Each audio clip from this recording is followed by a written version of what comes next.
आज मैं आपको बताने वाली हूँ कि कैंसर ट्रीटमेंट के टाइम पर डाइटरी मॉडिफिकेशंस क्या होने चाहिए और डाइटरी मॉडिफिकेशंस के साथ साथ कुछ और ऐसी की पॉइंट्स जो आपकी ट्रीटमेंट को विथस्टैंड करने में आपको हेल्प करेंगे। जो सबसे पहला important point, do not wait till the treatment is complete. आपको डाइटरी मॉडिफिकेशंस करने के लिए इस बात का वेट करने की जरूरत नहीं है कि मेरा पहले पूरा ट्रीटमेंट हो जाए उसके बाद मैं डाइट पे ध्यान दूं। तो आपको डाइट पहले ही दिन से स्टार्ट करना है, the moment you get to know that there is a treatment going to be start. Second point, dietary modifications आपकी अपनी कंडीशंस के हिसाब से होते हैं। Whenever you are going through the treatment, क्या चाहे वो कीमोथेरेपी हो, चाहे वो रेडिएशन हो, या सिर्फ कोई सर्जरी होके आपका कोई पार्ट या ट्यूमर रिमूव किया गया हो, उस सिचुएशन में आपकी बॉडी में डिफरेंट साइड इफेक्ट्स होते हैं। वो साइड इफेक्ट्स आपके बॉडी टाइप और आपके डाइटरी मॉडिफिकेशंस को डिफाइन करते हैं। सो जब भी कोई ऐसी ट्रीटमेंट होती है जैसे कीमोथेरेपी या रेडिएशन, तो जनरली जो उसके साइड इफेक्ट्स होते हैं, जैसे कि आपको बहुत ज्यादा नौजिया होना, वॉमिटिंग होना, डायरिया होना, कभी कभी एक्सट्रीम कॉन्स्टिपेशन हो जाना, लॉस ऑफ एपेटाइट,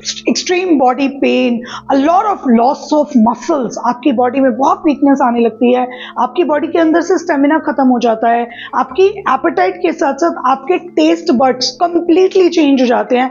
आप जो भी चीज खाते हैं आपको उसमें टेस्ट नहीं आता। ये कुछ कॉमन साइड इफेक्ट्स हैं, बट साइड इफेक्ट्स की कोई लिमिट नहीं है, it can be anything. And इन्हीं साइड इफेक्ट्स के बेसिस पे आपको डिफाइन करना होता है या डिसाइड करना होता है कि आपकी डाइट क्या रहेगी। फिर भी हमने कुछ कॉमन रूल्स बनाए हैं for the dietary modifications for cancer patients. So जब भी डाइटरी मॉडिफिकेशंस की बात आती है, उसमें दो बहुत बड़े चैलेंजेस होते हैं। पहला चैलेंज ये है कि या तो पेशेंट ओरली खा रहे हैं और उसमें भी उनको चैलेंज आ रहा है, वो ना तो स्वॉलो कर पा रहे हैं, ना ही वो कुछ भी च्यू कर पा रहे हैं प्रॉपरली। और बहुत सारे पेशेंट्स ऐसे होते हैं जिनको आरटी फीड पे, ट्यूब फीड पे जाना पड़ता है, जिसकी वजह से वो मुंह से नहीं खा सकते और पेशेंट्स को जो भी न्यूट्रिशन मिल रहा है it is through a tube. अब ऐसे में जब भी डाइटरी मॉडिफिकेशंस की बात होगी, दोनों के लिए कुछ पॉइंट्स को हम ध्यान में रख सकते हैं। जैसे पहला पॉइंट, हमेशा लिक्विड डाइट से आप स्टार्ट करेंगे। ऑलवेज फोकस कि छोटे छोटे मील्स में अगर आप लिक्विड इंक्लूड कर लेते हो तो आप अपनी बॉडी में न्यूट्रिशन को कंप्लीट करने में काफी हद तक सक्सेस पा सकते हो। फॉर एग्जांपल,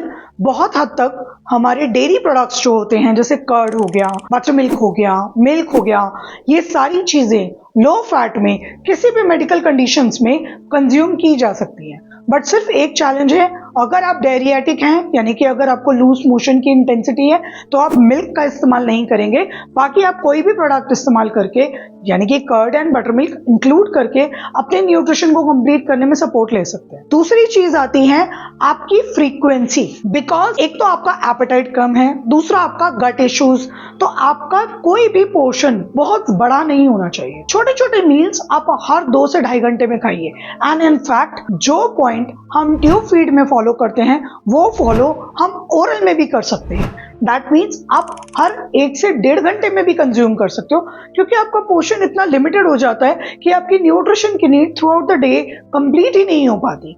अगर हम उसको 2 2.5 घंटे के गैप पे भी रखेंगे तो भी आप अपना न्यूट्रिशन कंप्लीट नहीं कर पाएंगे। So make sure that every 2 hours it must be something, कुछ भी, चाहे आप फ्रूट्स ले रहे हैं, चाहे आप मील्स ले रहे हैं, it has to be there. Soft meals, soft diet अपने आप में बहुत इंपॉर्टेंट टूल है। जैसे आप दलिया, खिचड़ी, ओट्स, जो कि हमारे नॉर्मल मसाला ओट्स फॉर्म में भी बनाया जा सकता है, पॉरेज फॉर्म में भी बनाया जा सकता है, किनुआ, इन सब का इस्तेमाल कर सकते हो। लेकिन एक बहुत इंपॉर्टेंट पॉइंट, कुछ भी आपको रॉ नहीं खाना होता है, बिकॉज हमारी इम्यूनिटी वीक होती है। उस लो इम्यूनिटी की वजह से हमारी बॉडी में कुछ भी रॉ मटेरियल हमारी बॉडी में इन्फ्लेमेशन क्रिएट करेगा और उससे इन्फेक्शन होने के चांसेस हैं। सो आपको कुछ भी रॉ नहीं खाना होता है। प्लीज मेक श्योर कि आप सब कुछ खाएं, जैसे कि फ्रूट्स या वेजिटेबल्स, लेकिन उसमें कुछ की पॉइंट्स का ध्यान रखिए। जैसे फ्रूट्स खा रहे हैं तो हमेशा पील करके खाएंगे, कोई भी फ्रूट विद स्किन नहीं खाया जाएगा।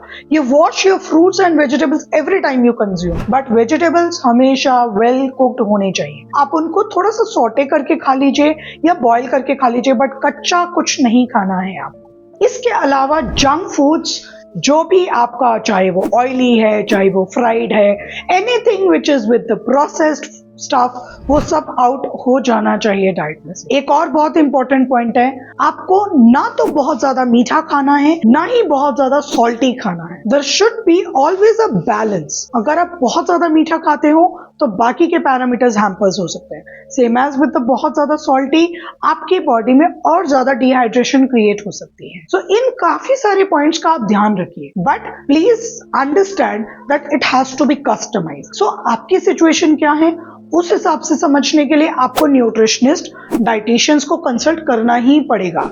But don't wait till the condition and the treatment is going on. Start as soon as possible. Thank you.